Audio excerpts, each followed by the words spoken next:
The head of Nigeria's Electoral Commission, Mahmood Yakuba, has warned about attacks intensifying as the country prepares for February's presidential elections.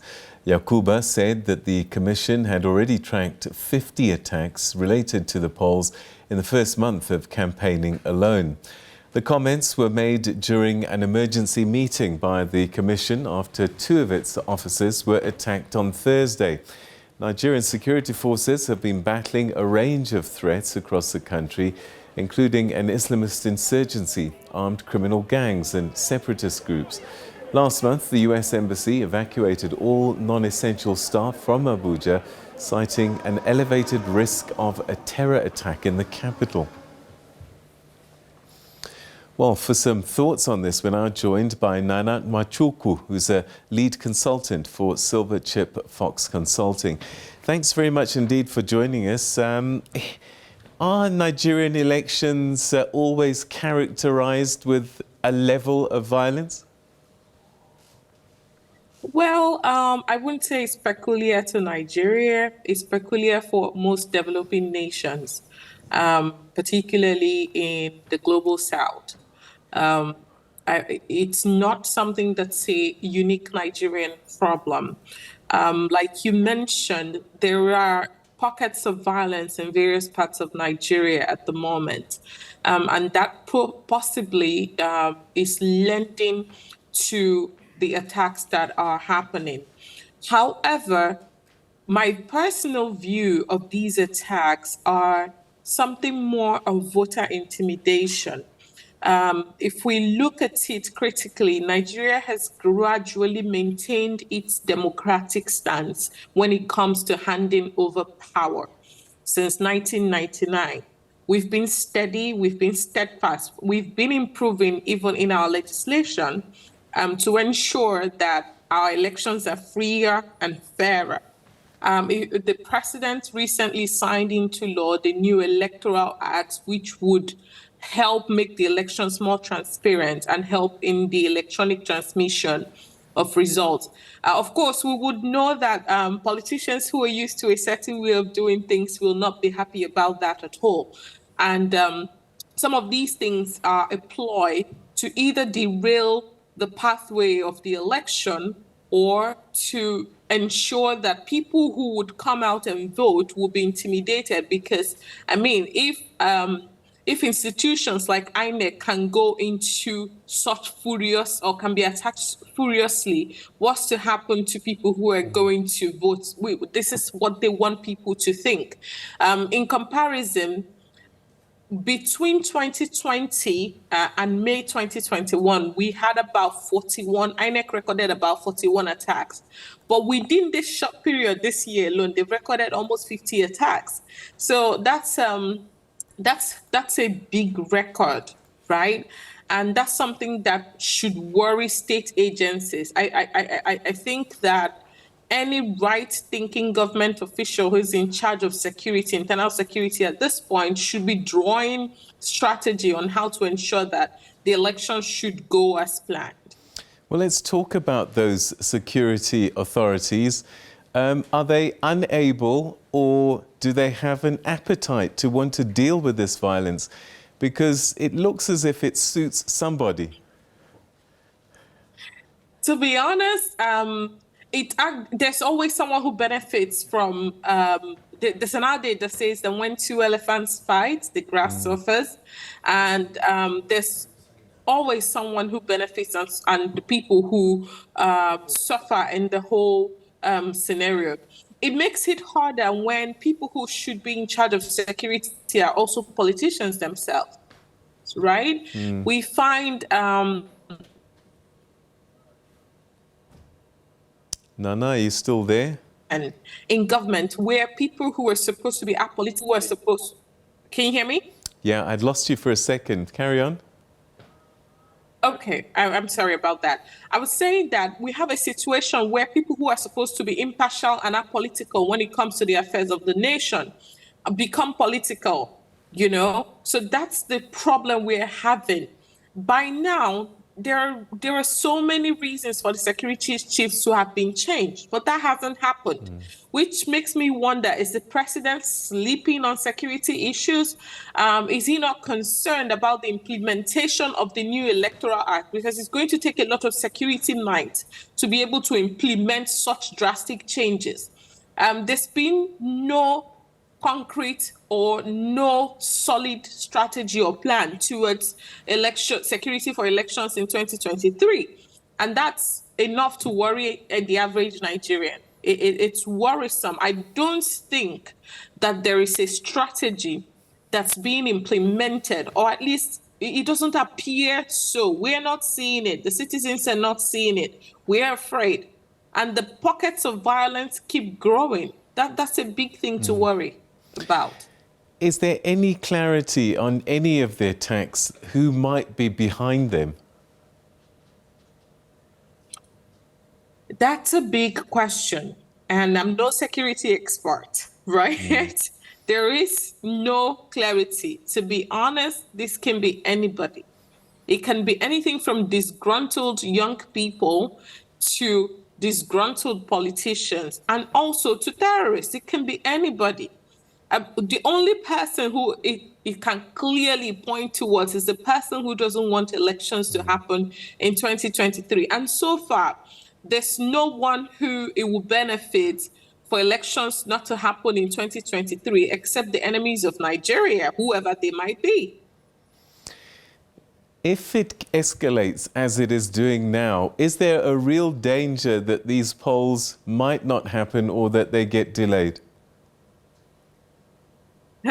Interestingly, this was the same question that came up it happened in 2015. You know, people were asking, are we going to have the president, the current president, continue? We had that same question in 2019, but the only thing that happened was the polls got delayed in those two scenarios, right? Nigeria, like I said, has maintained a tradition of democratic handovers. We've not let a president continue beyond his term, which is May 29, every 4 years, right? I don't see a scenario where the polls do not hold. There's nothing to suggest that. The Electoral Act makes provisions for where insecurity makes it impossible to hold election in certain polling units. Those polling units will have a different date announced for elections to hold in them. So that's to tell you that in drafting that piece of legislation, a lot was taken into consideration. So we understand that there are scenarios that will go out of hand, right? The legislation covers those scenarios because we're in unusual times and we have to legislate for unusual times. I don't see where elections don't happen in Nigeria. I also don't see any scenario where there's a military takeover. Nigeria's democracy is, within the African context, I would say a bit more matured than that. All right, so we may not know who's doing the violence, who's inciting it. What's been the language and the tone of the political leaders in the lead up to these elections? Have they been denouncing the violence? Have they been telling their supporters not to get involved? Well, a few of them have, right? I know that the three major leading candidates, you know, the Labour Party, the PDP, APC, they have language that is very diplomatic. Particularly the Labour Party candidate has taken to social media every now and then to counsel his supporters about not being violent, not being insightful. However, I haven't read the same from the other candidates. Notably, actually, there was an incident a religious incident where a young woman was killed by a mob in the northern part of Nigeria. One of the presidential candidates, the candidates of the PDP, who had tweeted in support, showing solidarity to the family of the deceased girl, later deleted the tweet because it seemed like it wouldn't favor his audience at the time. So there's also, I feel like the political presidential candidates are also being a bit careful and trying to see what favors them in the election. rather than what would keep the peace, which is very troubling.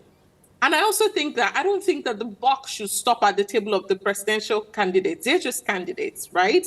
The person who we should be talking about is the commander-in-chief of the Federal Republic of Nigeria. He is the one whose body language, whose actions should show decisiveness towards dealing with the insecurity issue. There is no decisiveness being shown. I know that he's a quarter to his way out, but I mean, it would be a very poor legacy if the last election that happens, the biggest election that happens in his time, would be one that is fraught with a lot of insecurity. It would be quite a shame. It would be a big shame. Where are the young people in this? Because since the last election, we've had Lekki Gate, hashtag SARS must fall, and we've seen a number of demonstrations on the anniversary of Lekki Gate. It seems as if the young people have an appetite to express themselves and they won't put up with things. I'm very proud of Nigerians' young people. Interestingly, following the EndSARS saga, you would see that most of the people who had machetes, people who had violent weapons, if you look at the pictures that were captured, those people are not young people. They were people in their 40s, in their late 40s, in their early 40s. These were people who were active thugs, you know, in major cities. And none of those people were young people. Young people have taken to spreading the message of peace, galvanizing their neighbors, enlightening the older ones on making sure that their vote counts. They organized bus trips, taxi rides to make sure that people collect their PVCs.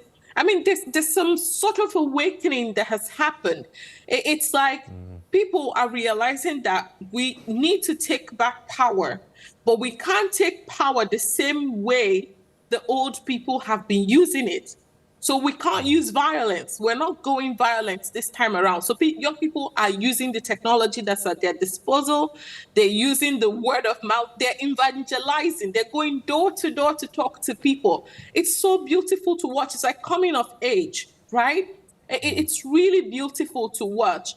And that's what gives me the confidence that Nigeria's election is going to hold next year. Because these young people, they're not taking no for an answer. Whoever's going to be violent is going to be met with a body of young people who have come to guard their votes. The violence is not going to happen. They are ready to apprehend anyone who has a weapon at the polling units. That's how much faith I have in the young people I'm seeing. So it's there is also maybe that whole calmness within the body of all the young groups that makes it easy for maybe the politicians to relax a bit, because they've seen that these ones, they're spending their money for things that they believe in. So there's going to be something different. And I think that's also what's increasing the violence, because they know that if we get to the polls, it's not going to be business as usual. All right, and that was going to be my last question, and we've run out of time, so if you can answer it quickly. Are these polls going to be significantly different? It used to be in the past, the path to State House was a bit clearer. You know, there were certain characters that were almost obvious to take over. There were deals being done, north, south, whatever you name it. Is this going to be a whole different game this time around? It is. It is a whole different game. This is the first time that we're having three really and truly significant candidates. And the underdog has suddenly become a major contender in the elections. So it's interesting to watch the turn of events. The politicians are no longer selling corn by the roadside. They're no longer braiding people's hair just to show that they are closer to the people. We're now talking about issues. We're finally at the point where we're reviewing strategy documents. We're criticizing documents that have been put out in public by these people. We're asking them, where are your documents? They're working hard to impress people this time around, and they're breaking down strategies, which is something that wasn't in play before now. So this is a different election. It's an issue-based election.